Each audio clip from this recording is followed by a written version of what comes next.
collectors, parents, and collectors. On this episode of the Creation Evaluation Station, we'll be evaluating the whole entire Season 16 of Ninjago. Yes, that's right. It's time for another top 10 sorta countdowns. And they're sorta because they may be more than 10, they may be less than 10, but they're definitely a countdown. Should be a link here to a playlist showing all the videos. After I get done with the countdown, I'll talk more in general about the wave as a whole. So let's get down to it. Number 9. Not number 10, number 9 is the Ninja Dragon Temple. Yes, it's the 4+ set. You're probably not surprised that it's there, but I put it there. It's obviously, compared to the rest of the line, a lot more inferior. That being said, it is actually a great 4+ set. Not the best price, but a great 4+ set. It's got exactly what you want. You got a fairly even number between an even number between the good guys and the bad guys. They both have a vehicle of sorts. The dragon's not really a vehicle, but isn't.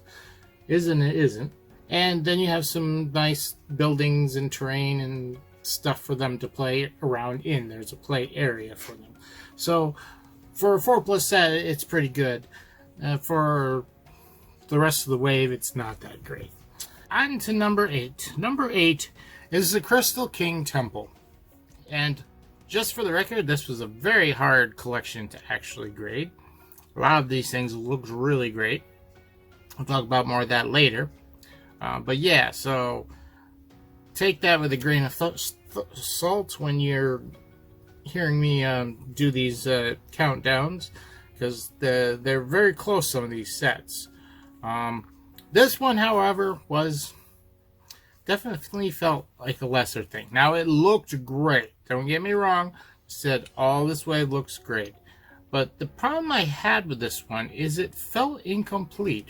The lower section, it felt like there was supposed to be more there. You had these traps and stuff, but they really didn't play well. They were more for looks than anything. And I know Lego can do better and put actual functioning things in some of these traps. Like there was ones where the things were floating and they were to spin around, but there's nothing spinning them around or anything. And then there's some other traps that were just kind of kind of weird. There's one where the steps knock out, but the top step just kind of sits there. If you're supposed to fall off, it should like top size over so you fall off. So yeah, other than that though, it was a pretty decent looking set and left a lot of space for some play, which is important. Especially with a set like that. It was also the set that had all of the plain ninjas in it. Plain 4 original ninjas in it. No Lloyd or Nia. But they were all in their plain suits for the season, which was kind of cool. So, on to number 7. Number 7, we have on my list Cole's Dragon Cruiser. Yes. Now, like I said, a lot of these look really cool, and that's pretty much a given. But I put this at number 7, and this one is definitely a little bit lower ranked, simply because the vehicle didn't feel like it had more potential to do things than it did. All you kind of did was move these blades forward. And did it do anything else? Was there I think there was a gun or something that rose up. I'm not sure. But it was very simple, and I felt like it could have done more. I was looking on the box. I was expecting the blades to actually shoot, like you press a lever and then you flop forward. But no, they're very stiff. You just kind of like a transformation or something. I'm not even sure. And then it had the front hood that opened up as like a trunk with very little space, but some space to play around with. Yeah, it just didn't really do it for me. The action feature that they had going on there, and that was pretty much my complaint with it, or why I'm ranking it lower than the others, I should say, because other than that, it looked really cool. I mean, it's a big old monster truck car type thing going on, and that was kind of cool. I think there were some problems with the cockpit on that one, or I might be thinking of another one. I don't have notes on every little thing that I had issues with. Actually, I don't have any notes on that. Anyways, I'm doing it all from memory, from my reviews, which were a little while ago. Now, so, yeah, number 6. Number 6 is Jay's Golden Dragon Motorcycle. And this one was really cool. The only thing it really lacked was more function or feature to it. But really, it didn't need it at the same time. That's why it's sitting above the car that did feel like it should. Because, I mean, it's a small motorcycle. You can't expect too much from it. Well, small motorcycle. It's a Ninjago motorcycle. So it's actually technically on the large side. But a motorcycle is a small vehicle.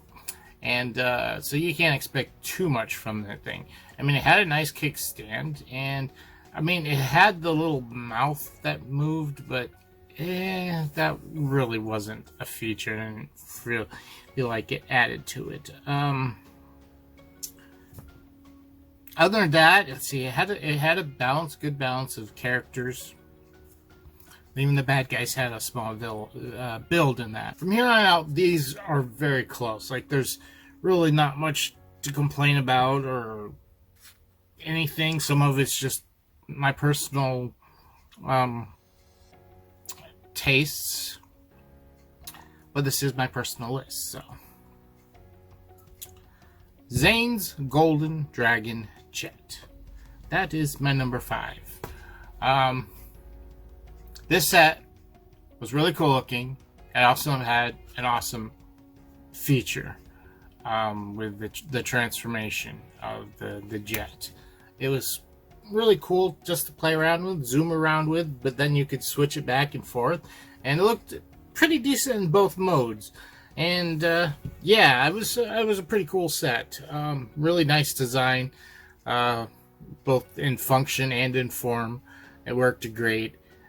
All around, it was a great set. And like I said, these next batch are all close together.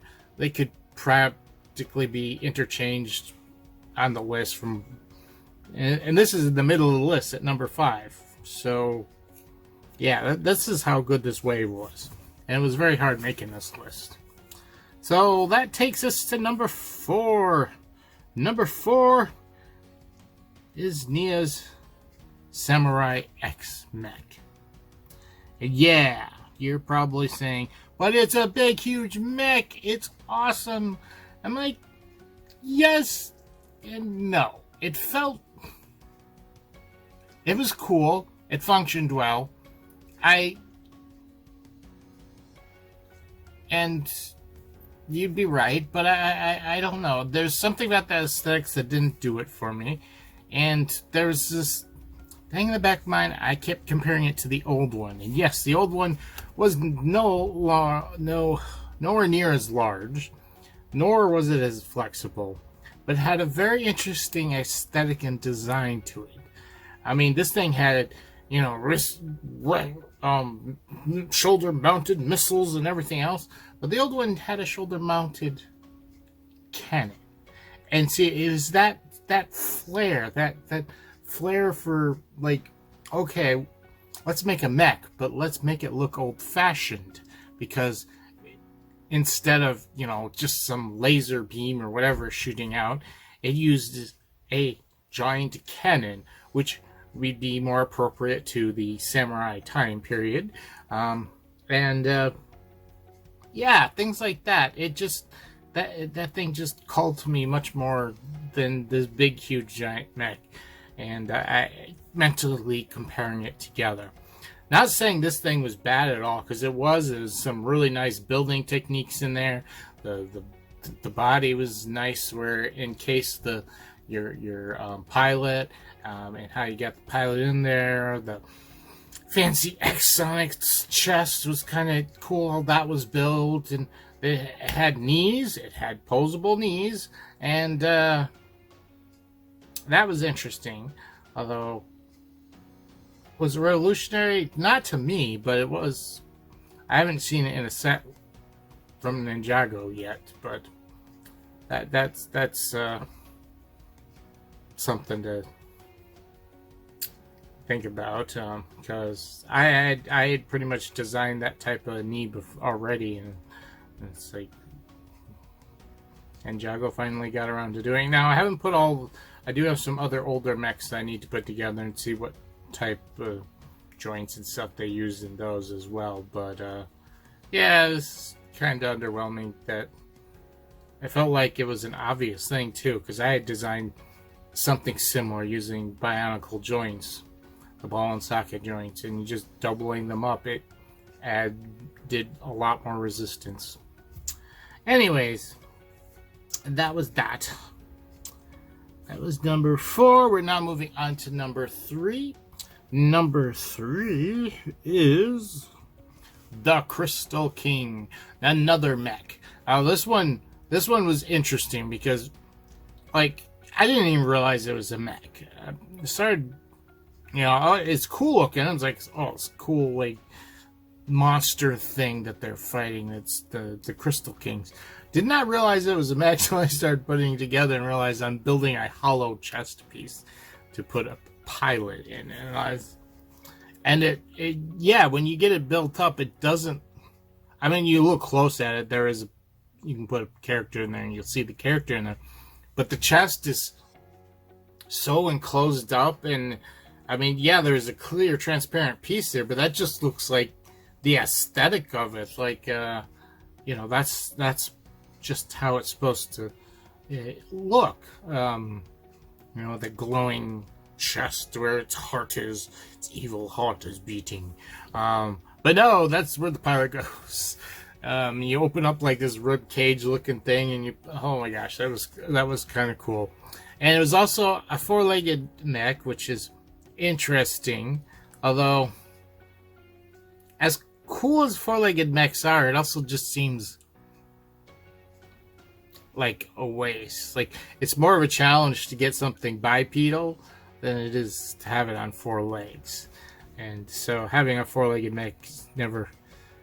And I know that it's also a reference to something, to a Gundam, which, well, sort of is.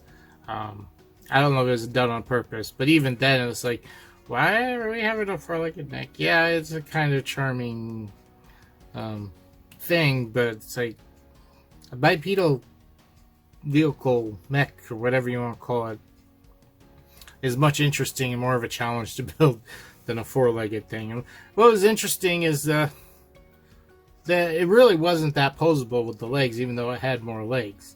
There were joints on some of them where there weren't joints on the other legs, and it was interesting because you could still get some interesting poses out of it despite having 4 legs, and some of them lacked more mobility than others. But yeah, it was still a pretty cool set, and I felt that was more original than the Samurai X mech. It had an interesting appeal to it. It was also a bad guy set, which I cover that in the video. I talk about that. It's like, we don't get bad guy vehicles anymore. I miss bad guy vehicles. This one isn't quite your typical one, since it's supposed to be like the mech for the big bad guy. The big bad guy, not just a bad guy. You had vehicles that were themed around whatever theme the villains were going for, whether they were snakes or skeletons or whatnot. So yeah, that was another cool thing about that set. So let's see, we're moving on to number 2. Number 2 is Lloyd's Ultimate Golden Dragon. Well, it's a dragon, but it's not on first place. I did really like this dragon. I liked it more than I thought I would because I'm not really crazy over the multi-headed dragon look of the other Ultimate Dragons and stuff. They seem really clunky. Like, you just jam a few more heads on there and it'll be okay. I mean, this one was definitely a bit more complicated than a regular dragon with one head, but it looked much more organic, and the overall effect was pretty cool. The amount of golden pieces in it, wow. Said I wasn't a big fan of the white and the gold, and I understand why Ultimate Dragons are always white for whatever reason. I guess because they have all the different colors. I don't know. I never got that either. I mean, it's supposed to be sort of Lloyd's dragon, but it's the combination of the other dragons as well. And Lloyd's color is green, so why isn't it green with the gold? Green with gold would look cool too.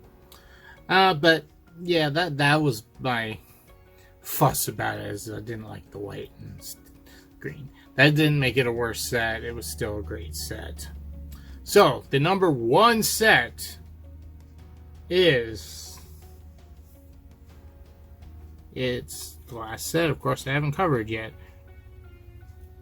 I just want to make sure I say the name right, because it's Kai's... Where is it on my list? Oh, there it is. Kai's Golden Dragon Raider. Another Golden Dragon vehicle. Yes, that is the number 1 set. This set I thought was really unique looking vehicle, and that's why it's really number 1, because it is the most unique thing out of this set. Other than maybe the Crystal King. The mech. But yeah. Like, it's supposed to be some kind of spider tank or something is what I got from it. They couldn't call it a tank because LEGO doesn't do war machines. But I think that's what it was supposed to be. More of like a science fiction type spider tank. It had, you know, these long spindly front legs and even the back legs raised up. There's these big 2 double cannons that come out. Look like they're getting ready. They look like some kind of rail guns that are getting ready to fire off. And you could position the front legs to brace the thing. So when, you know, kick back on the wheels, it was pretty cool. I wished it had a little bit more posability with those legs in the front, because it could have done some other cool things. But still, it was a very unique build, and yeah, I like that one the most out of all of them, I think. That was my favorite. So, what are your favorites? Let me know down in the comments which ones were your favorites out of this set, and why, of course. Now, as far as this collection overall, it was a great wave, and I think just about everybody can agree to that. I liked a lot of the new elements, a lot of new enemies and colors for pieces, and the new, just not just the enemies, but the new armor pieces for the ninjas. And it's like, you'd only get, they like took the energy ninja aspect to the max level with these sets. And it's interesting because in the past you only got those energy ninjas and stuff in the smaller sets, and they put them in these regular sets. Those smaller sets were more like just character sets. You were paying very much for a specialized character and then a bunch of parts, you know, weapons and stuff to go with them. But this time they actually put them in the sets. I mean, I don't know how I feel about that. I mean, you have to get some of the more expensive sets to get all of them, while if they were in a smaller set, despite those smaller sets being a little bit more on the expensive side for getting a figure, it is still easier to get all the figures. But overall, yeah, the set looked, this whole wave was amazing.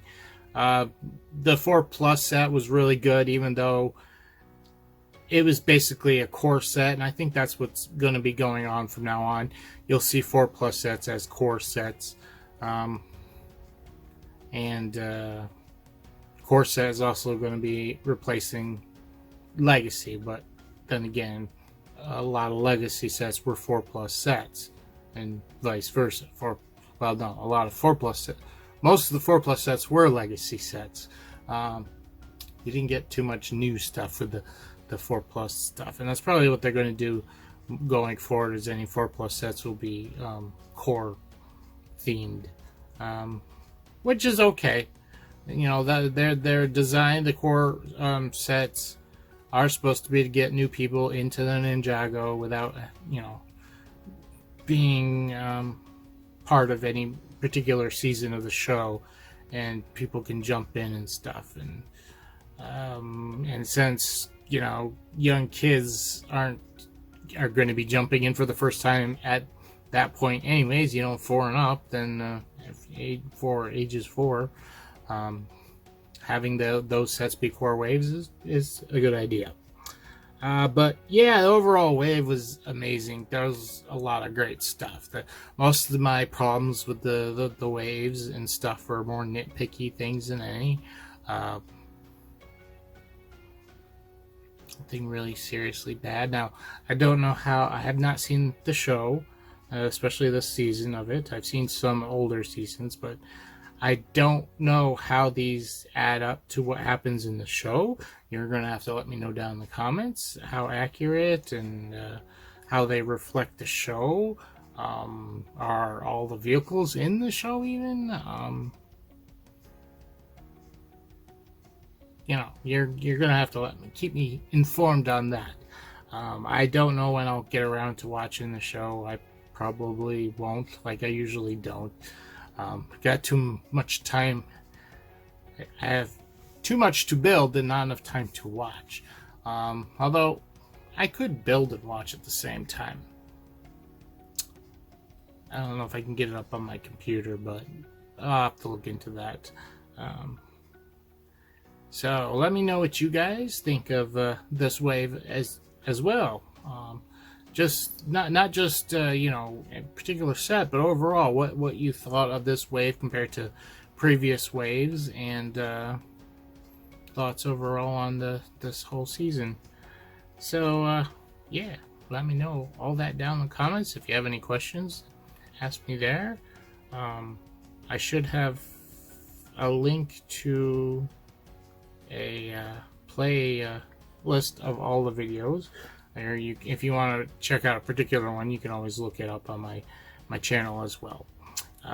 But yeah, overall this was a really great wave. Some awesome vehicles and stuff. Everything looked great. I mean, the stuff that I had complaints about were usually minor things, and they really had nothing to do with the way things looked, other than maybe the 4+ set. But even that was pretty good for the most part. Before I let you go, just a reminder to check out my Patreon and like, subscribe, do all that good stuff, and hit the bell for notifications so you can be notified when I get a new video out. Also, if you want to be up to date right away, follow me on Facebook or Twitter. I have links to those. Either one's fine. You don't have to do both unless you really want to. But I send out notifications as soon as I get the videos out. YouTube can be can have a delay of up to a day, maybe longer sometimes.